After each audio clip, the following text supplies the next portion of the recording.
ईश्वर तुम्हारे साथ है केवल एक वाक्य नहीं, बल्कि जीवन का ऐसा सत्य है जो हर कठिनाई में व्यक्ति को संभालने की शक्ति देता है। जब मनुष्य निराश, अकेला और असहाय महसूस करता है, तभी ये विश्वास उसके भीतर आशा का दीप जगाता है कि कोई अदृश्य शक्ति उसके साथ है, उसका मार्गदर्शन कर रही है और उसे गिरने नहीं देगी। हमारे ग्रंथ इसी विश्वास को सबसे बड़ा बल बताते हैं। भगवद गीता में भगवान श्री कृष्ण अर्जुन से कहते हैं, माम प्रतिभंति मामेकम शरणम व्रजः, अर्थात जो मनुष्य निष्कपट भाव से ईश्वर के शरण में आता है, भगवान उसका संकट हर प्रकार से दूर करते हैं।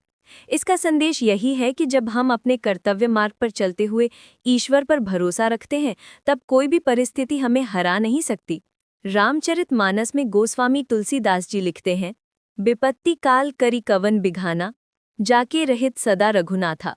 जिस मनुष्य पर प्रभु की कृपा और साथ होता है, विपत्ति भी उसका कुछ नहीं बिगाड़ सकती। कठिनाइयां आएंगी, परंतु ईश्वर पर विश्वास व्यक्ति को टूटने नहीं देता, बल्कि और अधिक मजबूत बनाता है। ईश्वर पर भरोसा रखने का अर्थ जीवन से भागना नहीं, बल्कि साहस के साथ आगे बढ़ना है। जैसे कुम्हार मिट्टी को कई बार हाथों से थपथपाकर आकार देता है, पर अंत में वही मिट्टी सुंदर घड़ा बनती है, वैसे ही कठिनाइयां हमें तराशने का माध्यम है। ईश्वर जानता है कि हमें कब और कैसे मजबूत बनाना है। आज के समय में भी जब लोग तनाव, प्रतियोगिता और अनिश्चितता से जूझ रहे हैं, तब ये विश्वास कि ईश्वर मेरे साथ हैं, अंधेरे में उजाला बन सकता है। सफलता हो या असफलता, सुख हो या दुख, ईश्वर हमें कभी नहीं छोड़ते। कई बार हम ये नहीं समझ पाते, पर हर घटना में एक सीख और आगे बढ़ने की दिशा छिपी होती है। अतः जीवन में चाहे कितने ही मोड़ आएं, हमें अपने प्रयासों के साथ ईश्वर पर भरोसा बनाए रखना चाहिए। विश्वास वही विजय दिलाता है जहां क्षमता कम पड़ जाती है।